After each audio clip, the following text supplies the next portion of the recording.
স্বাগত। এখন চারদিকের সঙ্গে আছি আমি তানজিলা খান মিম। নেপালে আকস্মিক বন্যা ও ভূমিধসে প্রাণহানি বেড়ে দাঁড়িয়েছে ৩৫৯ জনে। এখনও নিখোঁজ প্রায় ১৫০০ মানুষ। নেপালে দুর্যোগ সংস্থা জানিয়েছে নিখোঁজদের মধ্যে শুধু বিদেশি পর্যটকই হচ্ছেন কমপক্ষে ৭০০।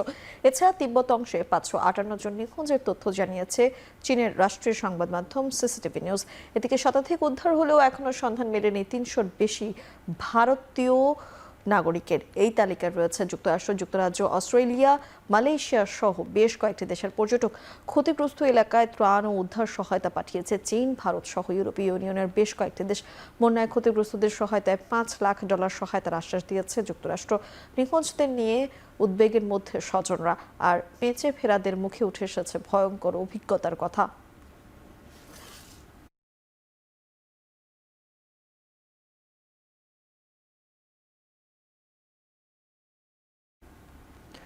নেপালে ভয়াবহ পাহাড়ি ঢলের পর সেখানে আটকে পড়া বিদেশি পর্যটকদের মধ্যে ৩০০-র বেশি ভারতীয়, আর এদের মধ্যে ৩২ জন পশ্চিমবঙ্গের। আটকে পড়াদের উদ্ধারে নেপাল সরকারের সঙ্গে সমন্বয় করে সব সাধারণের প্রচেষ্টা চালাচ্ছে নয়াদিল্লি। বিস্তারিত জানাতে কলকাতা থেকে যুক্ত হচ্ছেন দীপক দেবনাথ।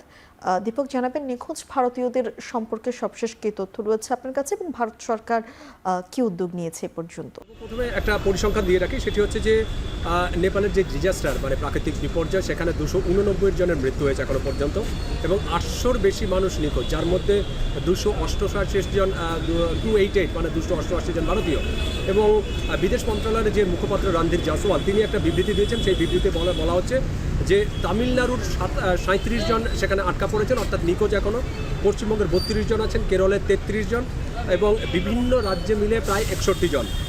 এবং আরেকটি সেখানে একটি নির্মীয়মান জলবিদ্যুৎ প্রকল্প, সেখানে কয়েকজন শ্রমিক কাজ করছিলেন, তারাও এখনও নিখোঁজ। সেই শ্রমিকের সংখ্যা প্রায় 73 জন। তো সব মিলিয়ে মোটামুটি এখানে প্রায় 288 জনের নিখোঁজের খবর পাওয়া গেছে। এবং যেটা বলছিলাম যে 32 জন, তার মধ্যে হচ্ছে পশ্চিমবঙ্গের। এই পশ্চিমবঙ্গের যে 32 জন, সেই 32 জনের যে পরিবার রয়েছে, পরিবারের সদস্যরা আছে যারা যথেষ্ট উদ্বিগ্নর মধ্যে। এবং কিছুক্ষণ আগে আমরা যেটা খবর পেয়েছি সেটি হচ্ছে যে টালিগঞ্জের যে শিল্পী অভিনেতা খরাজ মুখোপাধ্যায়, তার পরিবারের সদস্যরা কিন্তু গতকাল রাত থেকে তার যে বাবা মানে ফরাজ মুখোপাধ্যায় এবং তার স্ত্রী একটি ছবি শুটিং করতে গিয়েছিলেন নেপালে, কিন্তু তারপর থেকে আর খোঁজ পাচ্ছিলেন না। কিন্তু আজকে দুপুরবেলা থেকে তার ছেলে তমগ্ন, তিনি জানিয়েছেন যে বাবা সুস্থ আছেন, নিরাপদে আছেন, কিন্তু যেহেতু ইন্টারনেট পরিষেবা একটা কারণ, সেহেতু তার বাবার সাথে যোগাযোগ করতে পারছিলেন না। কিন্তু যেখানে এই বিপর্যয় ঘটেছে সেখান থেকে অনেক দূরে তার বাবা রয়েছেন, খুব ভালো রয়েছেন, নিরাপদে রয়েছেন। খুব শিগগিরই বিমান চলাচল স্বাভাবিক হলে তিনি হয়তো ফিরে আসবেন, এটি একটি ভালো খবর। কিন্তু আর যারা রয়েছেন তারা কিন্তু যথেষ্ট উদ্বেগের মধ্যে রয়েছেন। পশ্চিমবঙ্গের মুখ্যমন্ত্রী শুভেন্দু অধিকারী, তিনি এবং তার যে রাজ্যের যে প্রশাসনের যে কর্মকর্তা, তারা নিয়মিত যোগাযোগ রাখছেন, নেপাল সরকারের সাথে যোগাযোগ রাখছেন, যাতে তাদেরকে উদ্ধার করে জীবিত ফিরিয়ে নিয়ে যাওয়া হয়। এবং পরিবারের একটা আশঙ্কা রয়েছে যে আদৌ তাদের পরিবারের সদস্যরা যারা নেপালে নিখোঁজ হয়েছেন তারা বেঁচে আছেন কিনা। কারণ আপনি জানেন যে যেই জায়গাটা হয়েছে সেখানে কিন্তু মানস সরোবর, অর্থাৎ এই যে পশ্চিমবঙ্গের যারা তীর্থযাত্রী গিয়েছিলেন তারা মানস সরোবরে গিয়েছিলেন, এবং সেই জায়গাটাই কিন্তু প্রাকৃতিক বিপর্যয় রয়েছে। এবং অনেকেই আশঙ্কা করছেন তাদের পরিবারের সদস্য হয়তো বেঁচে নেই, কিন্তু তার মধ্যে একটা প্রত্যাশা হয়েছে হয়তো তারা ফিরে আসবেন। পশ্চিমবঙ্গ সরকার বা ভারত সরকার তারা একটা উদ্যোগ নিচ্ছেন, নেপাল সরকারের সাথে কথা বলছেন, হয়তো তারা ফিরে আসবেন, এরকম একটা সম্ভাবনা জাগিয়ে তাদের মনে এখনো পর্যন্ত আছে। এবং ভারত সরকারের কথা যদি বলতে হয়, তাহলে ভারত সরকারের তরফে এবং প্রধানমন্ত্রী নরেন্দ্র মোদী, তিনি কিন্তু গতকাল থেকে আমরা দেখেছি যে নেপালের যে প্রধানমন্ত্রী, নেপালের যে সরকার, তাদের সাথে যোগাযোগ রক্ষা করেছেন, ইতিমধ্যে ত্রাণ সামগ্রী পাঠিয়েছেন। এবং আজকে সকালবেলাও কিন্তু দফায় দফায় ভারত সরকারের যারা সরকারি কর্মকর্তারা আছেন, তারা কিন্তু প্রতিনিয়ত যোগাযোগ রাখছেন যে কজন ভারতীয় ওখানে আটকা পড়ে রয়েছেন তাদের যেন সুস্থভাবে ফিরিয়ে নিয়ে আসা যায়। এবং এ কাজে যদি ভারতের কোনো সহায়তা প্রয়োজন, তাহলে কিন্তু নেপাল সরকারকে তারা সহায়তা করতে প্রস্তুত, এরকমটাও কিন্তু প্রধানমন্ত্রী গতকালও জানিয়েছেন। এবং আজকেও রণদীপ জয়সওয়াল, আমাদের যে ভারতের যে পররাষ্ট্র মন্ত্রণালয়ের যে কর্মকর্তা, তিনিও কিন্তু স্পষ্ট করে জানিয়েছেন যে এই অবস্থায়, এই দুর্দিনে বা এই দুর্যোগের সময় তারা নেপাল সরকারের পাশে রয়েছে। সমস্ত রকমের সহযোগিতা তারা কিন্তু করতে মানে হাত বাড়িয়ে রয়েছেন।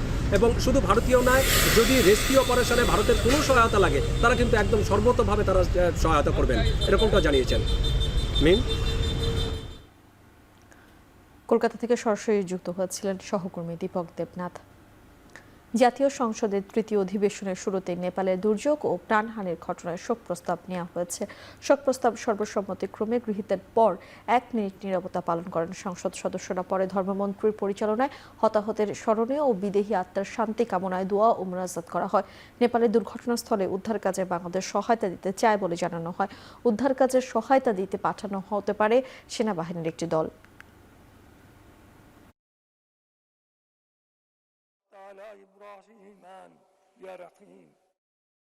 প্রস্তাবগুলো যথারীতি সংসদের কার্যবিবরণীতে অন্তর্ভুক্ত করা হবে এবং শোক প্রস্তাবগুলোর অনুলিপি সকল সম্মানিত ব্যক্তিবর্গের শোক সন্তপ্ত পরিবারের নিকট প্রেরণ করা হবে।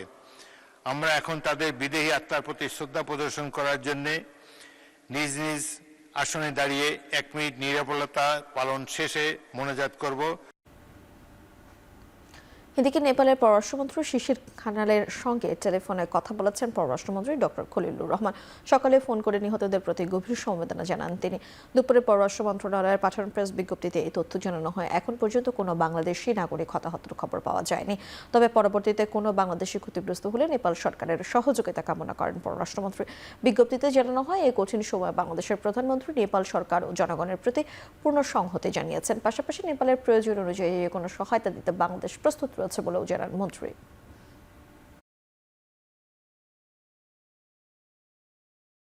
আজ সকালবেলা আমার সঙ্গে নেপালের পররাষ্ট্রমন্ত্রীর কথা হয়েছে।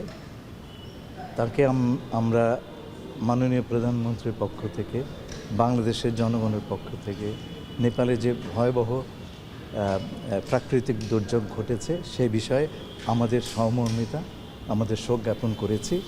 আমরা তাদেরকে সর্বাত্মক সহযোগিতার অফার করেছি। স্বরাষ্ট্রমন্ত্রী সালাউদ্দিন আহমদের বক্তব্যে বিকেলে উত্তাপ ছড়ায় জাতীয় সংসদে। তার বক্তব্যের কড়া সমালোচনা করেন বিরোধী দলীয় নেতা ডক্টর শফিকুর রহমান। পরে স্পিকার হাফিজউদ্দিন আহমদ বলেন, অনেক কষ্টের পর গণতন্ত্র প্রতিষ্ঠিত হয়েছে, তা বহাল রাখা সব সংসদ সদস্যদের কর্তব্য। বৃহস্পতিবার ত্রয়োদশ জাতীয় সংসদের তৃতীয় অধিবেশনে হাসনাত আবদুল্লাহর প্রশ্নের জবাবে স্বরাষ্ট্রমন্ত্রী বলেন, তিনি বুঝতে পারেননি এটা প্রশ্ন হলো না, পল্টনের বক্তৃতা। পরে জামায়াতের সংসদ সদস্য শফিকুল ইসলাম মাসুদের প্রশ্নের জবাবে স্বরাষ্ট্রমন্ত্রী প্রায় একইভাবে বলেন, শাহবাগ স্কয়ারে বক্তৃতা দেয়া আর পার্লামেন্টে দেয়া এক কথা নয়। তার এই বক্তব্যে প্রবল আপত্তি জানান বিরোধী দলের এমপিরা। তার বক্তব্য প্রত্যাহারের আবেদন জানান তারা। পরে স্পিকার হাফিজউদ্দিন আহমদ পরিস্থিতি শান্ত করার চেষ্টা করেন। সংসদে অসহিষ্ণু আচরণ নিয়ে উদ্বেগ জানিয়ে স্পিকার বলেন, এভাবে চলতে থাকলে সংসদ বেশি দিন চলবে না।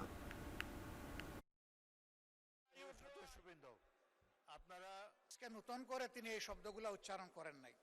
সংসদ সদস্য এবং স্বরাষ্ট্রমন্ত্রী আইন শৃঙ্খলা পরিস্থিতির উন্নতি হয়েছে কি হয় নাই সেটা তো দৃশ্যমান। বাংলাদেশে আজ পর্যন্ত বর্তমান সরকার দায়িত্ব নেওয়ার পর থেকে এই মুহূর্ত পর্যন্ত যত হেনিয়াস ক্রাইম হয়েছে, অপরাধ সংগঠিত হয়েছে, 24 ঘন্টা 48 ঘন্টা ক্ষেত্র মতো 7 ঘন্টার ভিতরে অপরাধী গ্রেপ্তার হয়েছে, আইনের আওতায় আনা হয়েছে। এবং সামাজিকভাবে যে কোনো স্পেসিফিক ঘটনা যদি আপনারা বলতে পারেন, সেই স্পেসিফিক ঘটনা আমি 300 বিধিতে বিবৃতি দিতে পারবো। সংসদ অধিবেশন যেদিন থেকে বসা শুরু হয়েছে সেদিন থেকেই তিনি তুচ্ছ তাচ্ছিল্য করে সবাইকে উনি নিজেকে কি মনে করেন আমি বুঝতে পারি না। এই সংসদে বক্তব্য দেওয়ার প্রচুর সুযোগ আছে, আপনারা নিশ্চয়ই লক্ষ্য করেছেন। এটা তো আওয়ামী লীগের আমল না, এখানে আপনারা ইচ্ছা মতো সরকারকে ক্রিটিসাইজ করতে পারছেন। সুতরাং অতীতের দিক থেকে তাকিয়ে আমি তো মনে করি একটি ভালো সংসদ আমরা পেয়েছি, জনগণের সঠিক নির্বাচনের মাধ্যমেই পেয়েছি। আপনারা উভয় পক্ষকে আমি ধৈর্য ধারণ করার জন্য অনুরোধ জানাবো। মক্কা চুক্তিকে বাংলাদেশ ইতিবাচক হিসেবে দেখছে বলে মন্তব্য করেন পররাষ্ট্রমন্ত্রী ডক্টর খলিলুর রহমান। বলেন, যোগদানের বিষয়টি নির্ভর করছে সদস্যদের অভিপ্রায়ের উপর। যদি যোগদানের আমন্ত্রণ জানায় তাহলে ইতিবাচক হিসেবে দেখবে বাংলাদেশ। বৃহস্পতিবার জাতীয় সংসদের প্রশ্নোত্তর পর্বে এই কথা জানান পররাষ্ট্রমন্ত্রী। তিনি আরও বলেন, মক্কা চুক্তি মুসলিম দেশগুলোর অভ্যন্তরীণ বিষয় নিয়ে কারও উদ্বিগ্ন হওয়ার সুযোগ নেই। আমরা এতে এই প্যাক্টটিকে ইতিবাচক হিসেবে দেখছি। এতে যোগদান করার বিষয়টি এখনো আসেনি, কারণ এটা নির্ভর করছে যারা এই প্যাক্টের সদস্য তাদের অভিপ্রায়ের উপর। তারা যদি অভিপ্রায় প্রকাশ করেন বাংলাদেশকে এই প্যাক্টে নেবার জন্যে, তাহলে পরে আমরা নিশ্চয়ই সেটা ইতিবাচকভাবে বিবেচনা করব, কিন্তু তার আগে এর ভালো মন্দ এটা এই বিষয়টি আলোচনা করাটা সম্ভবত একটি সেই সময়টি এখনো আসেনি। আমরা নিশ্চয়ই এই সমস্ত বিষয় বিবেচনায় রাখবো। তবে আমাদের মনে রাখতে হবে একটা কথা, যে এই প্যাক্ট এটা যদি বিস্তৃত হয় এবং এটা হচ্ছে বিশ্ব মুসলিম সমাজের আত্মরক্ষার একটি ব্যবস্থা, এবং এটা আমাদের পরিবারের, মুসলিম পরিবারের আভ্যন্তরীণ বিষয়। সুতরাং এইটা নিয়ে কারো অন্যান্যদের উদ্বেগের কোনো অবকাশ নাই। জনগণকে নিয়ে সংসদ সদস্যদের ঐক্যবদ্ধ থাকার নির্দেশ দিয়েছেন প্রধানমন্ত্রী তারেক রহমান। জাতীয় সংসদের তৃতীয় অধিবেশন শুরুর আগে প্রধানমন্ত্রী তারেক রহমানের সভাপতিত্বে অনুষ্ঠিত বৈঠকে এই নির্দেশনা দেন তিনি। বৃহস্পতিবার সকালে জাতীয় সংসদ ভবনে সরকার দলীয় সদস্যদের সভাকক্ষে এই বৈঠক অনুষ্ঠিত হয়। সভায় সরকারি দলীয় সদস্য ও মন্ত্রীদের করণীয় নিয়েও আলোচনা হয়েছে। পরে চিফ হুইপ নুরুল ইসলাম মনির সভায় প্রধানমন্ত্রীর দিক নির্দেশনা গণমাধ্যমে তুলে ধরেন।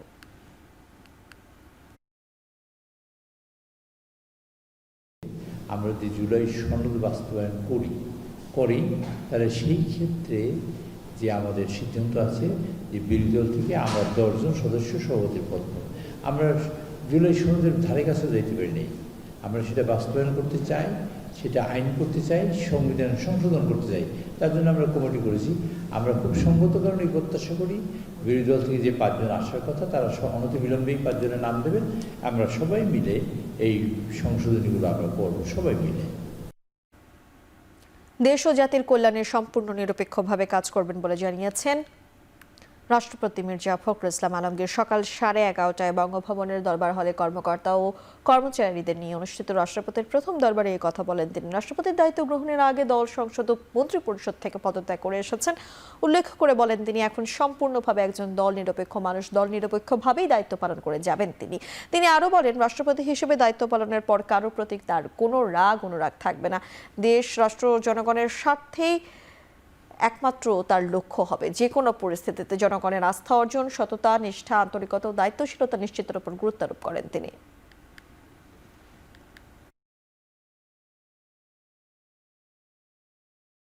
আপনারা জানেন যে আমি দীর্ঘ রাজনৈতিক একটা সময় পার করেছি, দীর্ঘ।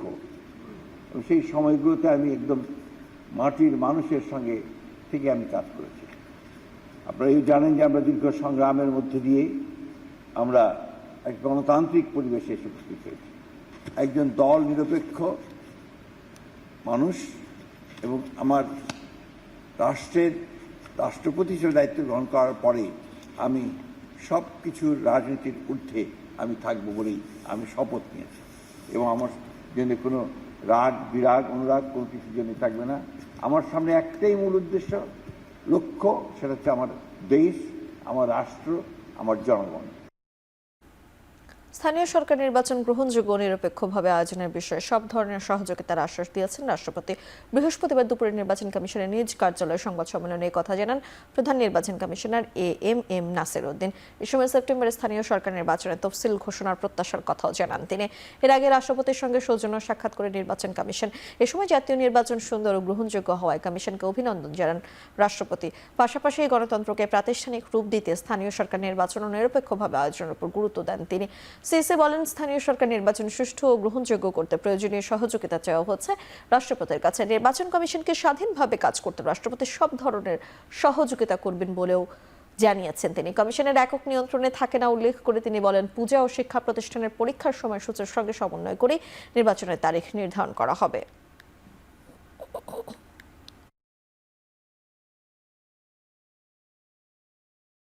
ইলেকশন করার জন্য কিন্তু সম্পূর্ণ প্রস্তুত, সেটা স্থানীয় সরকার নির্বাচন বলেন বা উপনির্বাচন যেটা ঠাকুরগাঁও 1, আমরা কিন্তু প্রস্তুত আমাদের দিক থেকে। ঠাকুরগাঁও 1 আসনে অত খুব লিমিটেড নাম্বার হবে। আমরা পোস্টাল ব্যালটে আমাদের যারা এক্সপার্টিস আছে তাদেরকে ইনক্লুড করার জন্য সিদ্ধান্ত নিয়েছি। আমাদেরকে লার্জ নাম্বার অফ ইউনিয়ন পরিষদ election has to be done within this ইয়ার, করতে হবে, এই বছরের মধ্যে করতে হবে। যারা ভোট দিয়ে বিএনপিকে ক্ষমতায় এনেছে সরকার তাদের পাশে থাকবে বলে জানিয়েছেন বিএনপির স্থায়ী কমিটির সদস্য ও প্রধানমন্ত্রীর উপদেষ্টা নজরুল ইসলাম খান। সরকার যে সকল কর্মসূচি হাতে নিয়েছে তা যথাসময়ে বাস্তবায়ন করা হবে বলে জানান তিনি। সাবেক প্রধানমন্ত্রী ও জাতীয় পার্টির সাবেক চেয়ারম্যান কাজী জাফর আহমেদের 11তম মৃত্যুবার্ষিকী উপলক্ষে আয়োজিত স্মরণ সভায় তিনি এসব কথা বলেন। বিগত সময়ের আন্দোলনগুলোতে বিএনপির পাশে ছিল কাজী জাফর আহমেদের জাতীয় পার্টি তার স্মৃতিচারণ করে বলেন, কাজী জাফর আহমেদ ছিলেন একজন অভিজ্ঞ রাজনৈতিক নেতা। বিভিন্ন শ্রমিক আন্দোলনে তিনি গুরুত্বপূর্ণ নেতৃত্ব দিয়েছেন। তার কাছ থেকে রাজনীতিবিদরা অনেক কিছু শিখেছেন বলেও স্মরণ করেন নজরুল ইসলাম খান। তিনি বলেন, প্রশাসনকে ধ্বংস করা হয়েছে, সরকারকে কাজ করতে এখন বেগ পেতে হচ্ছে। সরকার সংকট সমাধানের চেষ্টা করছে। 6 মাস এসব মোকাবিলার জন্য যথেষ্ট কিনা সেটা চিন্তা করাই, আন্দোলন করবেন কিনা সে সিদ্ধান্ত নিতে বিরোধী দলকে আহ্বান জানান তিনি।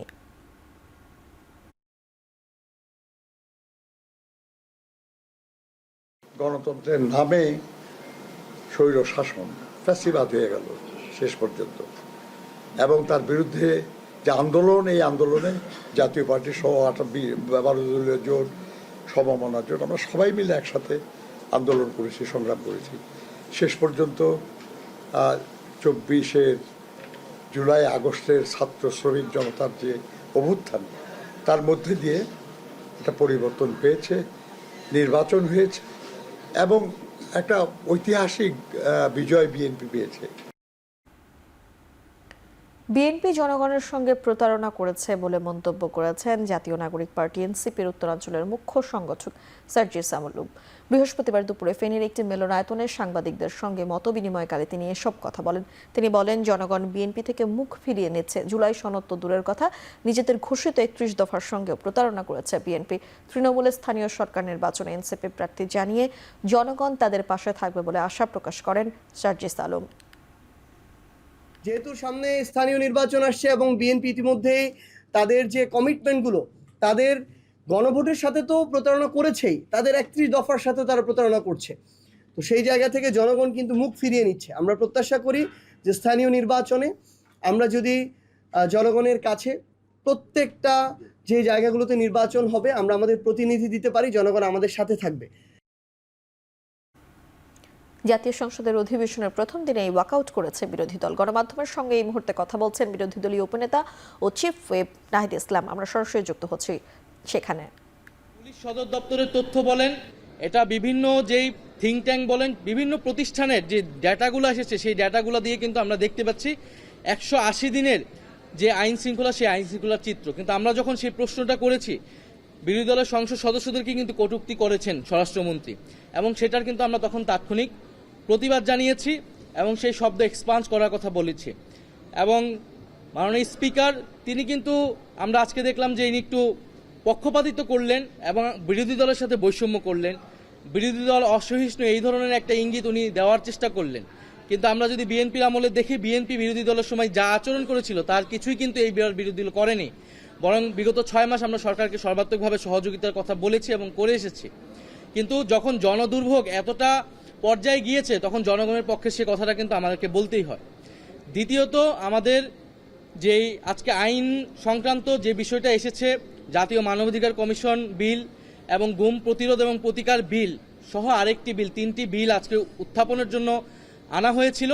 কিন্তু বিরোধী দলীয় নেতা বিরোধী দলের পক্ষ থেকে সেখানে বক্তব্য রেখেছেন এবং বলেছেন যে আমরা গণভোটের গণরায় এবং জুলাই সনদ বাস্তবায়ন এবং অন্তর্বর্তী করার সরকারের সময় যেই অধ্যাদেশগুলো ছিল গুরুত্বপূর্ণ সংস্কারের জন্য, তার মধ্যে অন্যতম হচ্ছে মানবাধিকার কমিশন এবং গুম প্রতিকার এবং গুম প্রতিরোধ। ফলে সেগুলাই যে বিচ্ছিন্নভাবে তারা আনছে, সেটার আমরা পক্ষপাতিত্ব নই, বরং সেগুলো একেবারে একসাথে, কারণ সেগুলো যখন ল্যাপস করা হয়েছিল তখনই আমরা প্রতিবাদ জানিয়েছিলাম এবং তখন বিশেষ কমিটিতে বলা হয়েছিল যে সেগুলো আলোচনা করতে দেওয়া হবে, তখনও সেগুলো আলোচনা করতে দেওয়া হয়নি। এখন সেগুলো বিচ্ছিন্নভাবে আনা হচ্ছে এবং পাস করিয়ে নিজেদের মতো করে তারা আনছে এবং পাস করিয়ে নিয়ে যাচ্ছে। ফলে সেটার প্রতিবাদ স্বরূপ আমরা একটা সংসদীয় একটা স্বেচ্ছাচারিতা দেখতে পাচ্ছি, সংসদীয় একটা স্বৈরতন্ত্র দেখতে পাচ্ছি সরকারের পক্ষ থেকে, যেখানে স্পিকার এবং সরকার দল তারা এককভাবে এই পুরো জিনিসটা পরিচালনা করছে সংসদ। ফলে সেটার প্রতিবাদ স্বরূপ আমরা বের হয়ে এসেছি এবং আমরা দাবি জানিয়েছি যে সংবিধান সংস্কার পরিষদ অবিলম্বে গঠন করতে হবে এবং তার মাধ্যমেই সংবিধান সংস্কার যেই দাবিগুলো ছিল, গণভোটের গণরায় বাস্তবায়ন করতে হবে এবং গুরুত্বপূর্ণ যে অধ্যাদেশগুলো বাতিল করা হয়েছে সেগুলা পূরণ করতে হবে, আইনে পরিণত করতে হবে। এ বিষয়ে আপনাদের সামনে এখন বিস্তারিত বক্তব্য পেশ করবেন জাতীয় সংসদের বিরোধী দলের সংগ্রামী উপনেতা ডক্টর সৈয়দ আব্দুল্লাহ মোহাম্মদ তাহের। বিসমিল্লাহির রহমানির রহিম। জাতীয় সংসদের অধিবেশনের প্রথম দিনে ওয়াকআউট করেছে বিরোধী দল। গণমাধ্যমের সঙ্গে এই বিষয়ে কথা বলছিলেন বিরোধী দলীয় উপনেতা ও চিফ হুইপ নাহিদ ইসলাম। আমরা এতক্ষণ সরাসরি যুক্ত ছিলাম সেখানে। রংপুরে চাঞ্চল্যকর 4 খুনের ঘটনায় গ্রেপ্তার সিদ্ধার্থ ও মুগ্ধর ডিএনএ সংগ্রহ ও ডোপ টেস্ট করা হবে বলে জানিয়েছেন মহানগর পুলিশ কমিশনার আব্দুল মাবুদ। সকালে মামলার অগ্রগতি নিয়ে এক সংবাদ সম্মেলনে তিনি ফের দাবি করেন তদন্ত সঠিক পথে এগোচ্ছে। তবে এ সময় সাংবাদিকদের কোনো প্রশ্নের উত্তর না দিয়ে শুধু লিখিত বক্তব্য পড়েই চলে যান পুলিশ কমিশনার। এরকম একটা চাঞ্চল্যকর খুন, 4টা মার্ডার হয়ে গেছে, সেখানে পুলিশ সবকিছু করবে, জনগণের সহযোগিতা পেলে আর একটু ভালো হয়। একটা মানুষ শুনেছে সেটুকু সাক্ষ্য দেওয়া উচিত। এদিকে রংপুরের সাবেক শিক্ষক গণপতি চক্রবর্তী ও তার পরিবারের হত্যাকাণ্ডের সুষ্ঠু তদন্ত করে দায়ীদের বিচারের দাবি জানিয়েছেন জামায়াতের সেক্রেটারি মিয়া গোলাম পরওয়ার। বিকেলে নগরীর শাপলা চত্বরে দলীয় কার্যালয়ে সাংবাদিকদের সাথে মতবিনিময়ে তিনি এ দাবি জানান। সমবেদনা এবং হত্যাকাণ্ডের রুট এবং কারণ উদ্ঘাটন করতে না পারায় সরকার এবং গোয়েন্দাদের ব্যর্থতার প্রসঙ্গে আমরা উদ্বেগটা প্রকাশ করলাম। আপাতত এর চেয়ে আমাদের বলবার মতো তথ্য আমাদের হাতে নেই। চট্টগ্রামের ফটিকছড়িতে বড় সাজ্জাদ বাহিনীর দুর্ধর্ষ সন্ত্রাসী শুটার কালা মোবারক সহ 4 জনকে গ্রেফতার করেছে পুলিশ। বুধবার লেলাং এলাকার শাহনগর কল্যাণপাড়ায় অভিযান চালিয়ে তাদের গ্রেপ্তার করা হয়। এ সময় 4টি দেশি বিদেশি পিস্তল ও বিপুল গোলাবারুদ উদ্ধার করা হয়। গ্রেপ্তার হওয়া বাকি 3 জন রায়হান, ফরিদ ও নাসির। বিকেলে নগরীর 2 নং গেট পুলিশ সুপার কার্যালয়ে সংবাদ সম্মেলনে বিষয়টি নিশ্চিত করে পুলিশ সুপার মাসুদ আলম।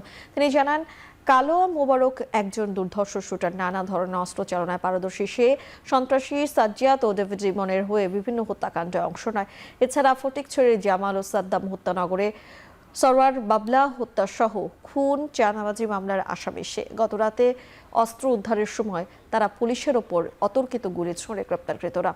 এর আগে সন্ত্রাসী দলের আসামি আফসার ধামা, ইলিয়াস, দিদার ও ডেভিড ইমন সহ বেশ কয়েকজনকে গ্রেপ্তার করে পুলিশ।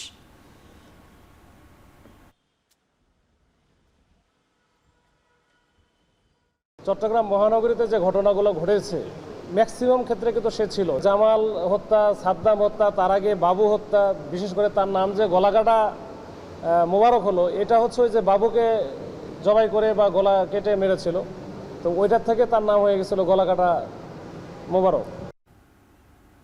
কাটছে না গ্যাস সংকট। এর প্রভাবে এখনো অনেক সিএনজি স্টেশনে লম্বা লাইন, যানবাহনের বন্ধ অনেক স্টেশনের। এ বিষয়ে জানাতে রাজধানীর গোলাপবাগ থেকে যুক্ত হচ্ছেন মেহরাব সুমন। মেহরাব, একটু জানাবেন গ্যাসের চাপ ও সরবরাহ নিয়ে গ্রাহক ও স্টেশনের কর্মীরা কি বলছেন?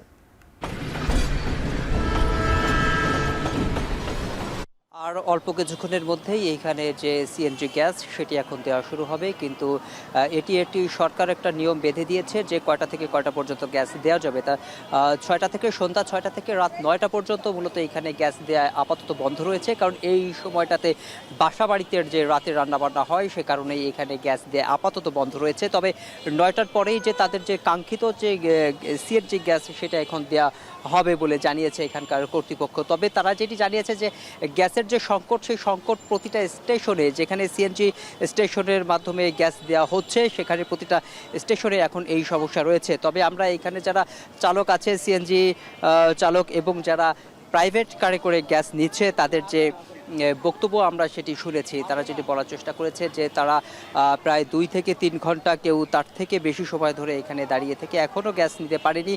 তবে তারা যে কাঙ্ক্ষিত যে গ্যাস, সেই গ্যাসটি যে সমস্যা, সেই সমস্যার কারণে তারা এখনও পাচ্ছে না। তবে বাসা বাড়িতে যে গ্যাসের যে সংকট, সেই সংকটের কারণেই মূলত এখানে যে সংকট সরকার যে নিয়ম বেঁধে দিয়েছে, সেই বেঁধে দেওয়ার কারণে যাদের অফিস শেষ হয়ে যাচ্ছে 5টায় তারা যখন গ্যাস নিতে আসছে তখন তারা সেটি পাচ্ছে না, এবং না পাওয়ার কারণে দীর্ঘ সেই 4টা থেকে এখন পর্যন্ত রাত 8:30 বাজে তারা কয়েক ঘন্টা আছে, কেউ 4 ঘন্টা, কেউ 5 ঘন্টা এখানে দাঁড়িয়ে রয়েছে এই গ্যাস নেওয়ার জন্য। কিন্তু তারা কখন গ্যাস পাবে আর কখন তারা বাসায় যেতে পারবে, এই আশঙ্কায় তাদের এই রাস্তায় এই রাতটি কাটাতে হচ্ছে।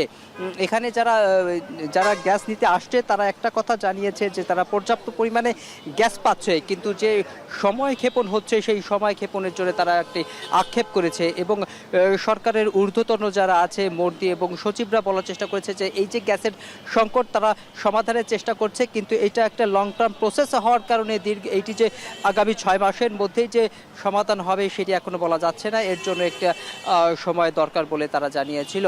আর এখানে যারা আছে আছে তারা বারবার সরকারের কাছে একটা আকুল আবেদন জানানোর চেষ্টা করছে যে খুব দ্রুতই যেন এই সিএনজি স্টেশনের যে গ্যাস সরবরাহ প্রক্রিয়া সেটি যেন সমাধান করে এবং স্বাভাবিক প্রক্রিয়ার মাধ্যমে যখন যেটা স্টেশনে পাওয়া যেত সেভাবে যেন পায়। এবং আমরা রাজধানীর কয়েকটি স্টেশনে ঘুরে দেখেছি, এর আগে আমরা রাজধানীর মতিঝিল এবং আপনার ফার্মগেটে কয়েকটি স্টেশনে গিয়েছিলাম, সেখানে ফিলিং স্টেশনগুলো বন্ধ রয়েছে। তাদের গ্যাসের যে সংকট সেই সংকটের কারণে মূলত তাদের এই ফিলিং স্টেশন বন্ধ রয়েছে। কিন্তু তবে যে কয়েকটি ফিলিং স্টেশন খোলা রয়েছে সেই কয়েকটিতে আমরা ঘুরে দেখেছি যে তীব্র কোথাও 1 কিলোমিটার কোথাও হাফ কিলোমিটারের যে যানজট সেটি সৃষ্টি হয়েছে বলে আমাদের জানিয়েছে।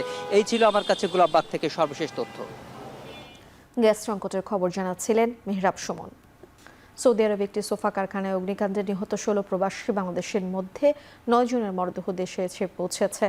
বৃহস্পতিবার বিকেলে বাংলাদেশ বিমানের একটি ফ্লাইটে 9 জনের মরদেহ দেশে আনা হয়। বাকি 7 মরদেহ পরিচয় শনাক্তের পর দেশে ফিরিয়ে আনা হবে বলে জানান পররাষ্ট্র প্রতিমন্ত্রী শামা ওবায়দ।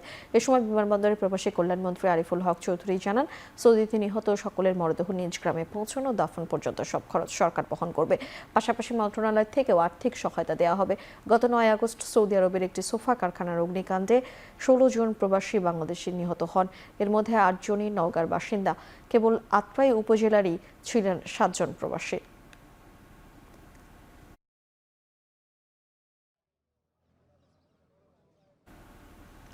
চট্টগ্রামে বন্ধ থাকা জলিল টেক্সটাইল মিলের 55 একর জায়গার দেশে দ্বিতীয় সমরাস্ত্র কারখানা নির্মাণে চুক্তি স্বাক্ষর করেছে বাংলাদেশ সেনাবাহিনী ও Bangladesh textiles mills corporation BTMC. অনুষ্ঠানে সেনাপ্রধান বলেন, নতুন এই সমরাস্ত্র কারখানা বাংলাদেশের প্রতিরক্ষা শিল্পের বিকাশ এবং দেশের সার্বভৌমত্ব ও কৌশলগত নিরাপত্তা সুরক্ষায় গুরুত্বপূর্ণ ভূমিকা রাখবে। বাণিজ্যমন্ত্রী খন্দকার আব্দুল মুক্তাদির বলেন, শিল্প ও প্রযুক্তিতে ব্যাপক পরিবর্তন এসেছে। বাংলাদেশ থেকে অস্ত্র ও প্রতিরক্ষা সরঞ্জাম রপ্তানিতে সরকার সব ধরনের সহযোগিতা করবে। তিনি বলেন, এই উদ্যোগ দেশের প্রতিরক্ষা শিল্পকে এগিয়ে নেওয়ার পাশাপাশি অর্থনীতিতেও নতুন সম্ভাবনা তৈরি করবে।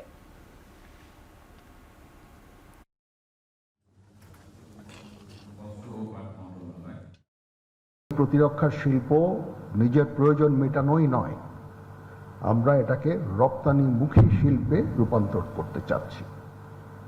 এবং এই যে যত লোক এখান থেকে ছাঁটাই হয়ে চলে গেছে তার দ্বিগুণ তিনগুণ লোকের কর্মসংস্থান এখানে হবে এবং এটা একটা রপ্তানিমুখী শিল্পে আমরা রূপান্তর করতে চাচ্ছি। প্রতিরক্ষা শিল্পের এবং প্রতিরক্ষা সক্ষমতার গতি প্রকৃতি আমূল পরিবর্তন হয়ে গিয়েছে এবং পরিবর্তনের ধারাটা যদিও বহমান ছিল গত 20, 25, 30 বছর যাবৎ, কিন্তু চোখে আঙ্গুল দিয়ে দেখিয়ে দিয়েছে আমাদেরকে সাম্প্রতিককালের দুটি বৈশ্বিক সংঘাত। বর্তমান স্বরাষ্ট্রমন্ত্রী সালাউদ্দিন আহমদকে 2015 সালে গুমের ঘটনায় সাবেক র্যাব কর্মকর্তা জিয়াউল আহসানকে মানবতা বিরোধী অপরাধের মামলায় গ্রেপ্তার দেখিয়েছেন আন্তর্জাতিক অপরাধ ট্রাইব্যুনাল। একই সঙ্গে আগামী 27 অক্টোবরের মধ্যে মামলার তদন্ত প্রতিবেদন দাখিলের নির্দেশ দেওয়া হয়েছে। এছাড়া জুলাই গণ অভ্যুত্থানে মানবতা বিরোধী অপরাধের দায়ে সাবেক স্বরাষ্ট্র সচিব জাহাঙ্গীর আলম ও সাবেক যুগ্ম সচিব ধনঞ্জয় কুমার দাসের বিরুদ্ধে আনুষ্ঠানিক অভিযোগ দাখিল করেছে প্রসিকিউশন। তাদের বিরুদ্ধে জুলাই আন্দোলন দমনে উস্কানি, নির্দেশ ও ষড়যন্ত্রে জড়িত থাকার অভিযোগ আনা হয়েছে। এদিকে জুলাই হত্যাকাণ্ডের মামলায় সাবেক মন্ত্রী দীপু মনি ও সাবেক জ্বালানি উপদেষ্টা তৌফিক এলাহির চৌধুরীর জামিন শুনানির জন্য আগামী 17 সেপ্টেম্বর দিন ধার্য করেছেন tribunal.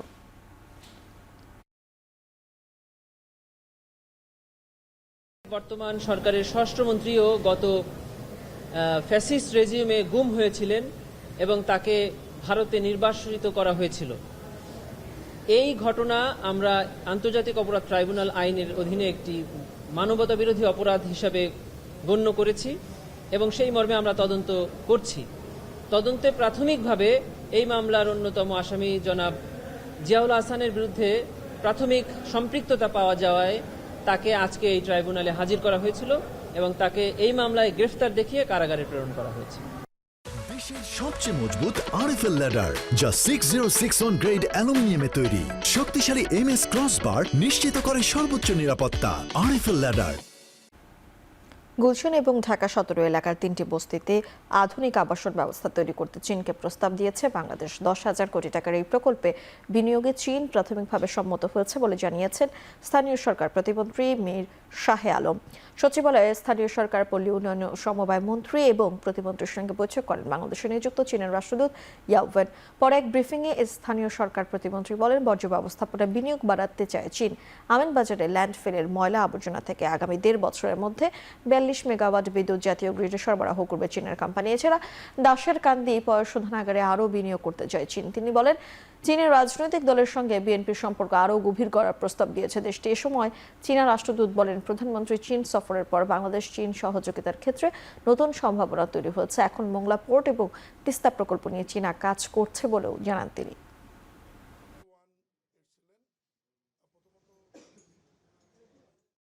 Bangladesh already shared this project to China. They want Chinese support.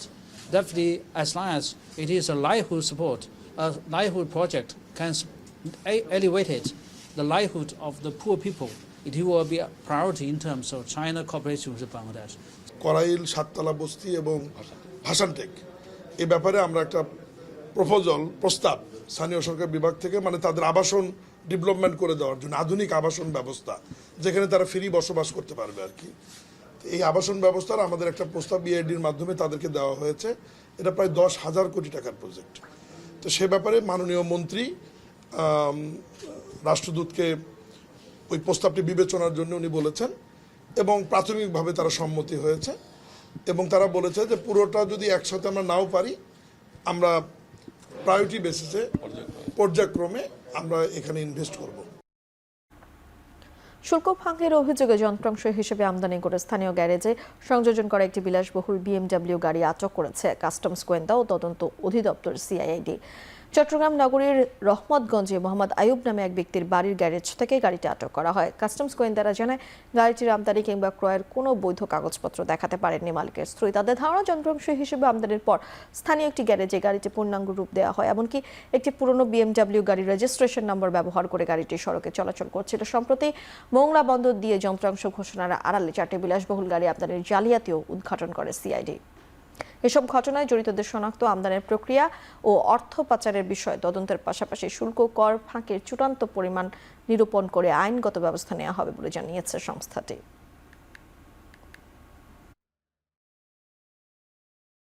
Used car পার্টসগুলো সংযোজন করে একটি পূর্ণাঙ্গ গাড়ি তৈরি করা সম্ভব এবং এই পূর্ণাঙ্গ গাড়ি তৈরি করা সম্ভব হলে সেটি general rules for the interpretation of harmonized coding system এর আওতায় এসেনশিয়াল ক্যারেক্টারের বিবেচনায় এটি সম্পূর্ণ একটি গাড়ির শুল্ক আরোপযোগ্য পণ্যতে পরিণত হয়।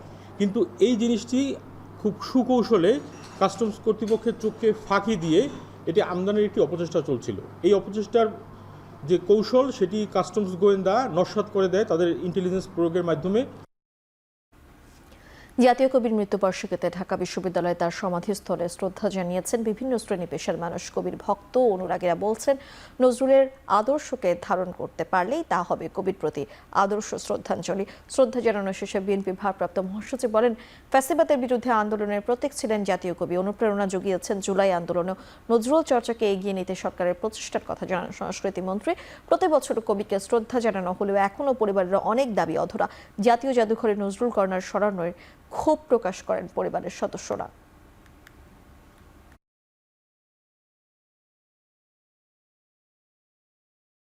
সমাজের যত অনাচার, অবিচার, অত্যাচারের বিরুদ্ধে তার যত গান, কবিতা আমাদের প্রাণকে অনেক অনুপ্রাণিত করেছে এবং আমরা যেন কবির সেই কথাগুলো মনে রাখি, মানুষকে ভালোবাসতে শিখি। যখন এই দেশকে নিয়ে কেউ কোনো ষড়যন্ত্র করে, চক্রান্ত করে, আমাদের সার্বভৌমত্বকে দুর্বল করতে সচেষ্ট হয়, আমাদের স্বাধীনতাকে বিপন্ন করতে সচেষ্ট হয়, তখন তার বিরুদ্ধে দ্রোহের যে আগুন জ্বলে ওঠে, তার প্রধান উৎস হচ্ছে কাজী নজরুল ইসলাম।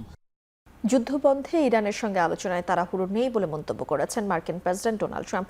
আল জাজিরাকে দেওয়া সাক্ষাৎকারে একথা বলেন তিনি। এ সময় ট্রাম্প আরও বলেন, ইরানে ব্যাপক মুদ্রাস্ফীতি দেখা দিয়েছে এবং ভেঙে পড়ছে অর্থনীতি, এমনকি তারা নিজেদের জনগণকেও হত্যা করছে। অবশ্য দেশটির বিরুদ্ধে অর্থনৈতিক ও সামরিক পদক্ষেপ কার্যকর হয়েছে বলে জানান মার্কিনের প্রেসিডেন্ট। এদিকে হরমুজ প্রণালীকে ঘিরে দুদেশের অচল অবস্থা নিরসনে কূটনৈতিক প্রচেষ্টার অংশ হিসেবে তেহরান সফরে যাবেন কাতারের প্রধানমন্ত্রী। এরই মধ্যে ইরান সাফ জানিয়েছে সাম্প্রতিক হামলায় ক্ষতিগ্রস্ত পারমাণবিক স্থাপনাগুলো পরিদর্শন করতে পারবে না জাতিসংঘের পারমাণবিক নজরদারি সংস্থা।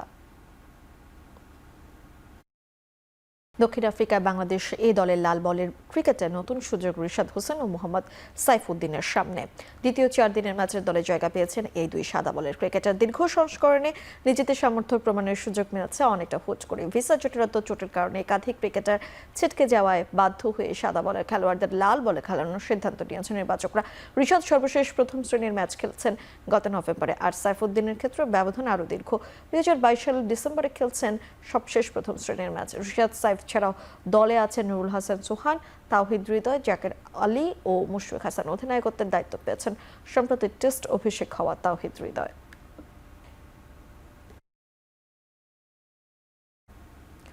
একের পর এক বিতর্কিত কাণ্ডের জন্ম দেওয়ার পর অবশেষে এএফসি এশিয়ান কাপ বাছাই খেলতে যাওয়ার আগে গণমাধ্যমের মুখোমুখি হয়েছে বাংলাদেশ অনূর্ধ্ব 20 দল।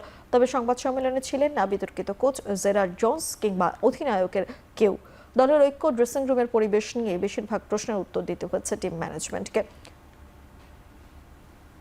খেলার জন্য যেহেতু এখন খেলাটা ইজ অন দ্য হরাইজন, আমরা এখন যে যাচ্ছি, মানুষ টিকিট হাতে পাচ্ছে, প্যাকিং করতেছে, এই এক্সাইটমেন্টটা এখন has ওভারশ্যাডোড any other things that might have happened in the past.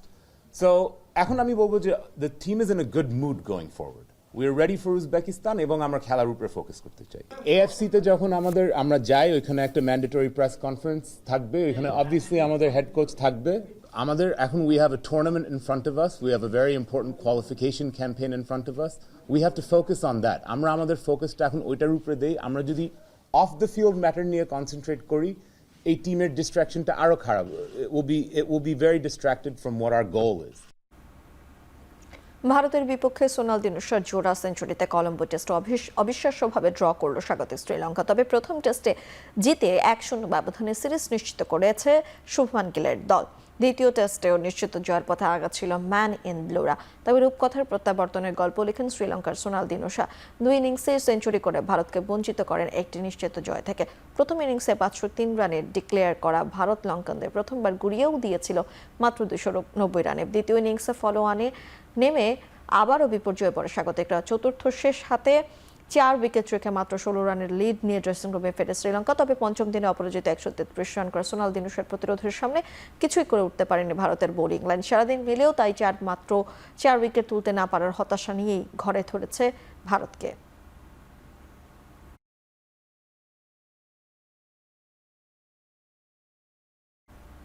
Champions লিগের ড্রতে আজ নির্ধারিত হবে নতুন মৌসুমের লড়াইয়ের পথ। কার ভাগ্যে কে প্রতিপক্ষ হবে কারা, এসব নিয়েই ফুটবল প্রেমীদের কৌতূহল। এই মৌসুমেও ইউরোপ সেরার মঞ্চে আবারও জমজমাট লড়াইয়ের অপেক্ষা। ইউরোপ সেরার লড়াইয়ে এবারও থাকছে 36 দলের মহারণ। গত 2 আসরের মতো এবারও নেই আলাদা কোনো গ্রুপ। লিগ পর্বের প্রতিটি দল খেলবে 8টি করে ম্যাচ। মোনাকোর গ্রিমালদি ফোরামে হবে সেই বহুল প্রতীক্ষিত ড্র। কার সামনে আসছে কোন জায়ান্ট আর কার ভাগ্যে জুটছে তুলনামূলক সহজ পথ, সব প্রশ্নের উত্তর মিলবে আজ রাতে। চ্যাম্পিয়ন্স লিগের নতুন যুগে প্রথম 2 আসরেই চ্যাম্পিয়ন পিএসজি। লুইস এনরিকের দল এবার নামছে হ্যাটট্রিক শিরোপার মিশনে। তবে সেই অভিযানের শুরুতেই অপেক্ষা করছে কঠিন পথ। 2026-27 মৌসুমের লিগ পর্বে সরাসরি জায়গা পেয়েছে 29টি দল। বাকি 7টি জায়গায় এসেছে বাছাই পর্বের প্লে অফ থেকে। 36 দলকে ভাগ করা হবে 4টি পটে, প্রতিটি পটে 9টি করে দল। একটি দল প্রতিটি পট থেকে পাবে 2টি করে প্রতিপক্ষ। ফলে লিগ পর্বে প্রতিটি ক্লাবের 8 প্রতিপক্ষ নির্ধারিত হবে। শেষ করছি এখন চারদিক। এখন টেলিভিশন ওয়েবসাইটে দেখতে ভিজিট করুন এখন.tv, ফেসবুকে দেখুন facebook.com/tv.এখন, এছাড়া ইউটিউবে দেখুন youtube.com/c/echontv।